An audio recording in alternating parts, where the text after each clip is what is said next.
భగవద్గీత 1వ అధ్యాయం 7వ శ్లోకం. అస్మాకంతు విశిష్టాయే తాని బోధ ద్విజోత్తమా నాయకా మమ సైన్యస్య సంజ్ఞార్థం తాన్ బ్రవీమితే. అర్థము: ఓ బ్రాహ్మణోత్తమ, మన పక్షంలో ఉన్న ప్రధాన యోధుల గురించి కూడా వినుము. వీరు నాయకులుగా అత్యంత యోగ్యమైన వారు. మీకు తెలియడం కోసం ఇప్పుడు వీరి గురించి తెలుపుచున్నాను. సంభాషణ: దుర్యోధనుడు కౌరవ సైన్యాధ్యక్షుడైన ద్రోణాచార్యుడిని ద్విజోత్తమ అంటే ద్విజులలో బ్రాహ్మణులలో ఉత్తమైన వాడు అని సంబోధించాడు. అతను ఉద్దేశపూర్వకముగా ఆ పదాన్ని వాడాడు.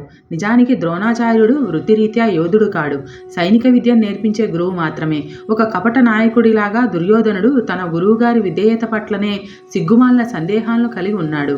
దుర్యోధనుడి మాటల్లో ఉన్న గూఢార్థం ఏమిటంటే, ఒకవేళ ద్రోణాచార్యుడు ధైర్యవంతంగా పోరాడకపోతే అతను దుర్యోధనుని రాజమందిరంలో విలాస భోజనానికి ఆశపడే సామాన్య బ్రాహ్మణుడు మాత్రమే అవుతాడు అని.